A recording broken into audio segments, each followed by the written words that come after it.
Private లేదా commercial planes లో emergency situation కోసం పారాషూట్స్ ఇవ్వరు, అని ఫైటర్ జెట్స్ లో మాత్రం ఈ ఆప్షన్ ఉంటది. రీసెంట్ గా మహారాష్ట్ర డిప్యూటీ సీఎం కూడా ఈ ఇన్సిడెంట్ జరిగింది. ఇలాంటివి విన్నప్పుడు మన బుర్రలోకి వచ్చే ఆలోచన ఒకటే, పారాషూట్స్ ఎందుకు ఇవ్వరు? పారాషూట్స్ ఇస్తే చాలు, దూకేస్తా, బ్రతికేస్తా, సముద్రంలో పడితే ఈత కొట్టేస్తా అన్న ఆలోచన ముందు బుర్రలను తీసేయండి. ఇలాంటి అవో. ఇదేం ఫైటర్ జెట్ కాదు ప్రతి ఒక్కడికి పారాషూట్ ఇవ్వడానికి. అసలు రియాలిటీ ఏంటి, ఆ టైంలో జరిగే వ్యవహారం ఏంటో చెప్తాను. కమర్షియల్ ప్లేన్ సుమారు 35,000 ఫీట్ ఆల్టిట్యూడ్ లో ఎగురుతాయి. అక్కడ టెంపరేచర్ -50 డిగ్రీ సెంటీగ్రేడ్ ఉంటుంది. ఆ చలి నుంచి బ్రతకాలంటే జీన్ ప్యాంట్ వేస్తే సరిపోదు, స్పెషల్ సర్వైవల్ సూట్ కావాలి. అంతేకాదు పారాషూట్ యూజ్ చేయాలంటే ప్రత్యేకమైన ట్రైనింగ్ ఉండాలి. ఇది వేసుకొని దూకేసి తోడు లాగేస్తానంటే అవ్వదు. ఈ ట్రైనింగ్ మరియు స్పెషల్ గేర్స్ అన్ని ఫైటర్ పైలట్ దగ్గర మాత్రమే ఉంటాయి. ఇక్కడ ఇంపార్టెంట్ పాయింట్ ఏంటంటే కమర్షియల్ ప్లేన్స్ డోర్స్ అంత ఎత్తులో తెరుచుకునేలా డిజైన్ చేయబడలేదు. బై ఛాన్స్ తెరుచుకున్నా అక్కడ సడన్ డీకంప్రెషన్ వల్ల గందరగోళం అయిపోద్ది. ఇప్పుడు ఒక్కసారి ఆలోచించండి,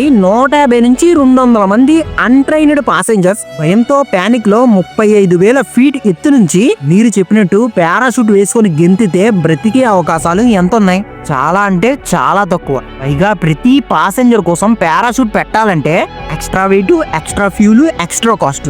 అంటే ఇంకా టికెట్ ప్రైస్ ఇంకా పెరుగుతాయి. వినడానికి వింతగా అనిపించినా నిజమేంటంటే ఇలాంటి ఎమర్జెన్సీ సిచ్యువేషన్ లో ప్లేన్ లోపల ఉంటేనే బ్రతికే అవకాశం ఎంతో కొంత ఉంటది. ఇంకా మిగతాదంతా దేవుడిపై భారం వేయడమే.